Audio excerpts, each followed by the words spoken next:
Assalamualaikum warahmatullahi wabarakatuh. Pada kali ini kita akan mempraktekkan bagaimana menggunakan tools buffer pada geoprocessing di aplikasi Quantum GIS. Nah, tadi Ibu sudah menjelaskan apa itu geoprocessing, apa saja tool-tool analisnya di dalam geoprocessing. Nah, salah satunya adalah buffer. Nah, sebelum kita masuk praktek, Ibu akan ulang sedikit terkait si buffer ini. Nah, jadi buffer biasanya digunakan untuk mewakili suatu jangkauan pelayanan ataupun luasan yang diasumsikan dengan jarak tertentu untuk suatu kepentingan analisis spasial. Pembuatan buffer membutuhkan penentuan jarak dalam satuan yang terukur, misalnya satuannya meter atau kilometer. Nah, di sini ada contohnya nih buffer. Inputnya, misalnya ada kita mau jangkauan pelayanan kesehatan misalnya. Nah, di sini ada fasilitas kesehatan dan di sini ada misalnya pemukiman penduduk. Nah, untuk di radius misalnya taruhlah 1000 meter. Di situ kita ingin membuffer. Nanti dia akan berbentuk outputnya seperti ini. Nah, dia juga akan memberitahu jaraknya dalam 1000 meter ini ada fasilitas kesehatan yang dekat dengan pemukiman penduduk. Nah, buffering ini banyak jenisnya. Satu, ada yang buffering a point. Ini misalnya di fasilitas kesehatan itu dikelilingi oleh pemukiman penduduk seperti ini. Nah, atau ada beberapa fasilitas kesehatan yang dikelilingi dengan lingkungan penduduk, pemukiman, dengan jarak yang sangat-sangat berdekatan. Nah, ini nanti bufferingnya akan berbentuk multi-point. Lalu ada juga yang berbentuk line string dan berbentuk polygon. Oke, contoh. Nah, di sini ada contoh. Biasanya buffering ini bisa digunakan, biasa digunakan di dalam penelitian-penelitian atau analisa-analisa terkait salah satunya di bidang kesehatan.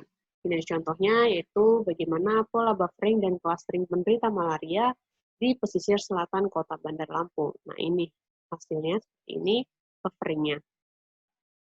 Oke, sebelum kita melakukan praktek, ada hal yang perlu kita ketahui. Yang pertama adalah si WGS ini, atau World Geodetic System. Nah, di sini dalam pemetaan kita itu butuh yang namanya koordinat standar. Ketika saya ingin mencoba menggunakan data dari wilayah Jawa Barat dan sekitarnya, maka WGS-nya harus mempunyai nilai 48S di sini. Kalau misalnya saya mau yang ada di wilayahnya sih apa namanya? Misalnya nih Sumatera Utara dan sekitarnya. Jadi saya pakai 47N. Yang membedakan NS ini adalah si garis khatulistiwanya.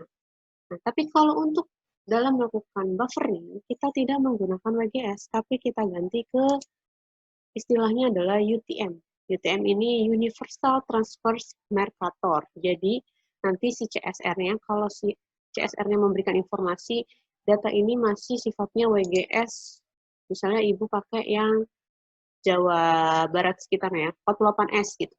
Nah, nanti kita ganti ke dalam UTM, tapi 48S, kayak gitu. Kita masih tetap menggunakan data-data ini, hanya kita mengganti dalam bentuk UTM. Oke, nah untuk datanya kalian bisa ambil atau kalian dapatkan di tanahayat.indonesia.go.id, atau untuk praktek kali ini Ibu akan berikan data yang sudah Ibu download dari sini, nanti akan Ibu kirim di link yang akan Ibu bagikan. Oke, kita langsung masuk saja ke dalam prakteknya. Oke, prakteknya di sini sudah kalian buka semua aplikasi Quantum GIS-nya. Dan di sini ada project template yang masih kosong, begitu juga layernya masih kosong. Bagaimana untuk mengisi data-data di layer ini sehingga tampak di dalam project template-nya yang akan kita lakukan buffering. Pertama kita akan mengeklik ini.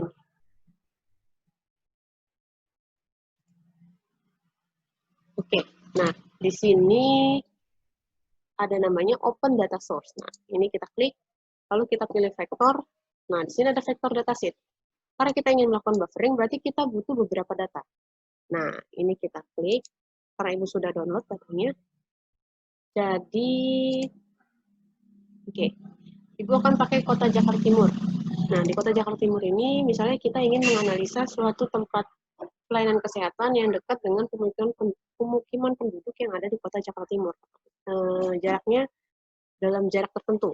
Nah, itu kita lihat ada berapa banyak sih buffering-bufferingnya itu. Nah, kita lihat pertama kita butuh namanya file.shp untuk bisa di-compile di dalam si aplikasi Quantum-C ini. Nah, ini data-data ini isinya banyak, dia dalam format .zip, itu banyak sekali datanya, tapi kita akan menggunakan beberapa data saja. Sebagai contoh, misalnya kita butuh administrasi desa.shp. Nah, ini kita klik, lalu kita open, kita add. Nah, jika kita sudah add, akan tampil di layar ini. Nah, tapi jangan di-close dulu, kita pilih lagi yang lainnya, yaitu adalah selain administrasi desa, kita pilih kesehatan. Oke, kita pilih kesehatan. Ini kita cari datanya kesehatan. Nah, ini ada kesehatan.shp, ini kita pilih, lalu kita klik open, kita add juga. Nah, akan muncul di sebelah layarnya ini, ada dua yang sudah kita tambahkan. Lalu setelah kesehatan apa? Tempat pemukimannya. Berarti kita butuh data pemukiman yang ada di kota Jakarta Timur. Kita cari. Pemukiman. Oke, di sini ada pemukiman.shp. Kita open dan kita tambahkan, lalu kita close yang ini, kita tutup dulu. Nah, di sini ini bisa besar, bisa dikecilin, minimize, bisa kita tempatkan di tempat yang kita inginkan. Nah, sudah seperti ini tampilannya. Kita lihat, nah ini warnanya mirip-mirip, kita boleh ganti warnanya dulu. Misalnya kita mau ganti salah satu warnanya.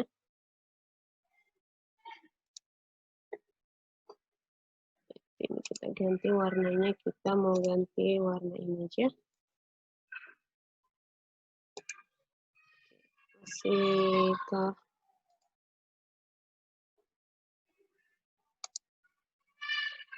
ini.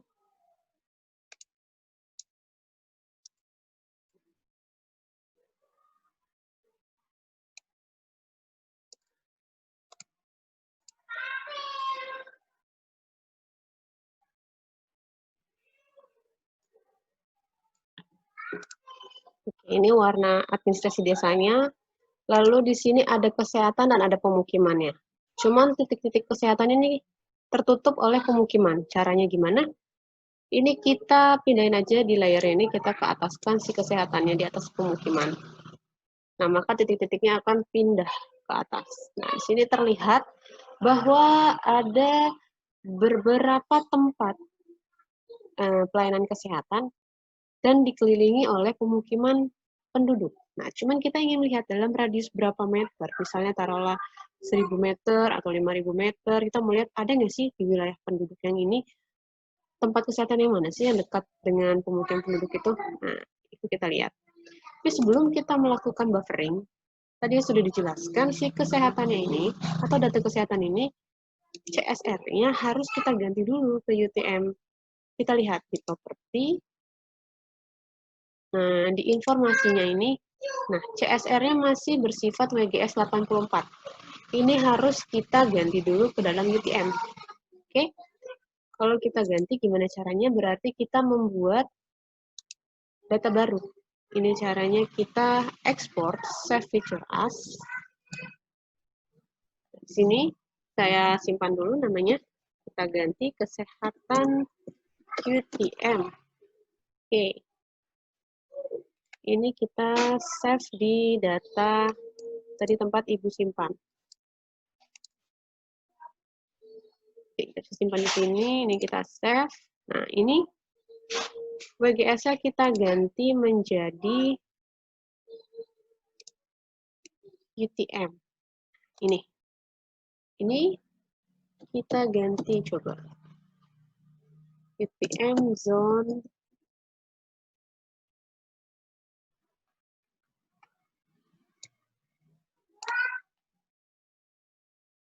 WGS, UTM Zone. Nah, kita ini wilayahnya yang mana nih? Kita ini tadi dia Jakarta Timur, berarti 48S.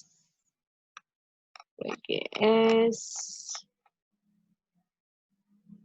Ya, 48S. Nah, kita pakai yang ini. Kita klik OK. Nah, UTM zona 48S. Oke. Sudah semua. Kalau sudah semua, ini kita klik OK. Nah, kelihatan ini sudah masuk ya, ini sudah dalam bentuk UTM.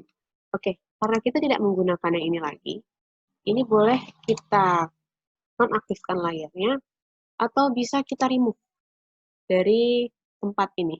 Bisa klik remove layer, agar tidak kelupaan biasanya kayak gitu. Jadi kita hanya fokus ke tempat 3 layar tersebut. Kita remove, kita pakai yang kesehatan UTM ini.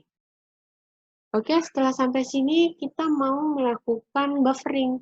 Nah, tapi sebelum melakukan buffering nih, ini kan nggak tahu nih bulut-bulut ini apa nih.